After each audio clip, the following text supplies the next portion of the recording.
रेहाना और रवि की शादी के वक्त रवि के पास कुछ नहीं था। रेहाना, तुमने मुझसे शादी करके एहसान किया है। मुझसे ज्यादा तो तुम कमाती हो। अरे तो क्या हुआ, एक दिन आएगा रवि कि तुम खूब पैसा कमाओगे। मुझे तुम पर पूरा विश्वास है। रवि और रेहाना खुद को स्टैंड करने के लिए पूरी मेहनत करते। रेहाना, मैं नौकरी नहीं करना चाहता हूँ। तो कोई बात नहीं, मैं नौकरी करके घर चलाती हूँ, तुम बिजनेस सेट करने की कोशिश करो। एक दिन रेहाना, तुम जानती हो, मैंने जो विज्ञापन बनाने वाली कंपनी खोली थी ना, उसे बड़ी ब्रांड का ऑफर आया है। अब हम लोगों के दिन ब्यारे न्यारे हो गए हैं। मैं जानती थी रवि कि एक दिन तुम सेटल हो जाओगे। रवि का काम अच्छा चल जाता है। एक दिन वो रेहाना से कहता है, रेहाना, अब हम लोगों का बच्चा भी हो गया है। बहुत छोटा है वो। उसका ख्याल कैसे रखेंगे हम? कैसे क्या, मैं गांव से माँ को लेकर आ जाती हूँ। नौकरी से हाफ डे ले लिया करूंगी। अभी तो वो छोटा है, स्कूल जाने तक मैं मैनेज कर लूंगी। देखो रेहाना, मैं अब अच्छा कमा रहा हूँ। तुमको नौकरी करके परेशान होने की कोई जरूरत नहीं है। अरे कैसी बात कर रहे हैं, मैं अपनी लगी लगाई नौकरी कैसे छोड़ दूं? और मैंने तो सुना है हम लोगों को कुछ ही महीनों में सरकारी नौकरी मिल जाएगी। सरकारी नौकरी में कितना कमा लोगी? उतने में तो मैं ड्राइवर रख लूंगा। रेहाना को रवि की बात का थोड़ा बुरा तो लगता है। कम से कम मेरी नौकरी की इतनी बेइज्जती मत करो। भूल गए, इसी नौकरी के बदौलत तुमने अपना बिजनेस खड़ा किया है। अरे वो तो मैं किसी के भरोसे भी कर लेता। देखो, अपने बच्चे को संभालो, घर का काम करो। अब बाहर जाती तुम अच्छी नहीं लगती हो।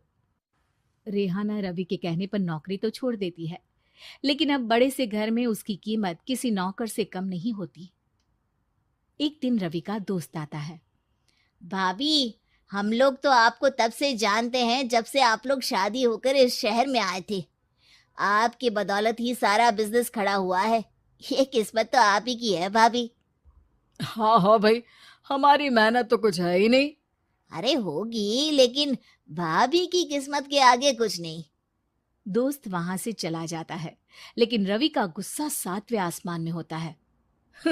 देखा कैसे बोल रहा था? अरे बिल्कुल अच्छा आदमी नहीं है ये। कैसी बात कर रहे हैं आप? प्रशांत भैया तो बहुत अच्छे इंसान है रवि। कैसे उन्होंने हमारे मुश्किल वक्त में हमारा साथ दिया था। अरे था पैसा तो साथ दिया, नहीं तो कौन पूछता है? रवि का व्यवहार पैसा आते ही अलग हो गया। वो बंदे को बंदा नहीं समझता। घमंड से घिरे रवि ने तो एक दिन हद ही कर दी। रेहाना, मैं अब तुम्हारे साथ नहीं रह सकता हूँ। क्या? क्या बकवास कर रहे हो रवि? क्या कहना चाहते हो? और क्यों नहीं रह सकते तुम मेरे साथ?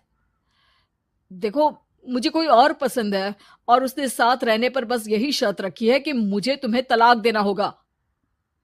रेहाना, जो कि एक स्वावलंबी महिला थी, उसने बिना देर किए रवि को कह दिया, कोई इश्यू नहीं, मुझे पैकिंग में 4 दिन का वक्त लगेगा, लेकिन तब तक मैं तुम्हारे साथ नहीं रहूंगी।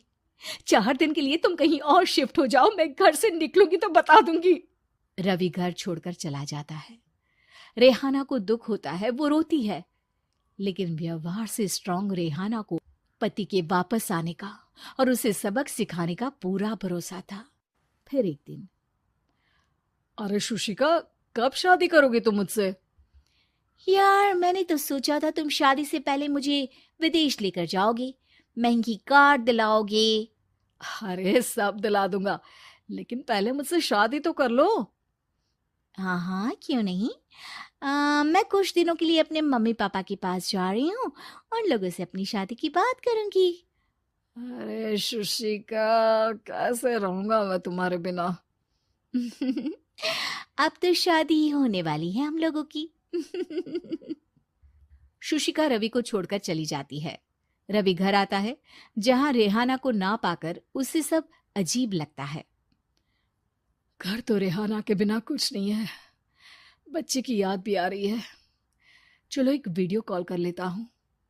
रवि रेहाना को वीडियो कॉल करता है, लेकिन रेहाना फोन नहीं उठाती। रात को सोते वक्त मन कर रहा है मुन्ने को गले लगा लूं। चलो कोई ना, शुशिका से शादी के बाद मेरे और भी बच्चे होंगे। अगले दिन रवि ऑफिस जाता है, जहां टीना खड़ी होती है। सर, आपने अपने नए ऐड के लिए मॉडल की रिक्वायरमेंट डाली थी ना, मैं उसी के लिए आई हूँ। रवि टीना को देखकर खुश हो जाता है। अब शादी हो गई है तुम्हारी? नहीं सर, बस अच्छा सा हैंडसम और अमीर लड़का देख रहे हैं मेरे मम्मी पापा। रवि के दिमाग से तो टीना को देखकर शुशिका का ख्याल भी खत्म हो जाता है। अरे यार, ये लड़की मिल जाए कितनी सुंदर है। शुशिका तो इसके आगे कुछ नहीं है। आ, अब क्या तुम्हें ऐसा नहीं लगता कि मुझसे मिलकर तुम्हारी ये खोज खत्म हो गई है? आप ना, आप तो 2 बच्चों की पापा लग रहे हैं। अरे नहीं नहीं, मेरी शादी तो हुई थी, लेकिन बीवी को किसी और से प्यार था, मुझे छोड़कर चली गई। खैर, टीना की दोस्ती रवि से हो जाती है, लेकिन 1 महीने बाद शुशिका रवि के पास वापस आती है। मेरे मम्मी पापा तुमसे मिलना चाहते हैं, लेकिन उन लोगों को ये मत बताना कि तुम पहले से शादीशुदा हो, और हाँ, शादी से पहले अपनी सारी प्रॉपर्टी तुमको मेरे नाम करनी होगी। अरे पागल, अब मैं तुमसे शादी ही नहीं करना चाहता। भला ऐसी लालची औरत से कौन शादी करेगा? तभी वहां टीना आ जाती है। रवि, ये पागल सी औरत कौन है? देखो, तुमने ही कह दिया ना पागल, तो पागल ही है। पता नहीं कौन है, कह रही है शादी कर लो, लेकिन शादी से पहले अपनी सारी प्रॉपर्टी मेरे नाम कर दो। बोल तो सही रही है। वैसे तुम जानती हो, मेरी एक सहेली है, उसके पति ने उसे पैसा आते ही छोड़ दिया, जबकि उसको खड़ा करने वाली ही मेरी सहेली थी। और मुझे भी भरोसा नहीं है। अगर मैं भी तुमसे शादी करूंगी तो तभी जब तुम मेरे नाम अपनी सारी प्रॉपर्टी कर दोगे। अरे हाँ हाँ, क्यों नहीं, बिल्कुल कर दूंगा। रवि और टीना की शादी की तारीख तय हो जाती है। वो अपनी सारी प्रॉपर्टी के कागज लेकर शादी वाली जगह पर पहुंचता है, लेकिन वहां टीना आती नहीं। रवि टीना को मैसेज करता है। कहाँ हो? सॉरी, मैं तुमसे शादी नहीं कर सकती, मुझे तुमसे भी ज्यादा पैसे वाला मिल गया। रवि को गुस्सा आ जाता है। वो गुस्से से सारा डेकोरेशन तोड़ रहा होता है कि वहां रेहाना आ जाती है। सर, क्या हो गया? क्या डेकोरेशन पसंद नहीं आई आपको? अ, तुम यहाँ क्या कर रही हो? मैं यहाँ की डेकोरेटर हूँ। क्या आपको पसंद नहीं आई यहाँ की सजावट?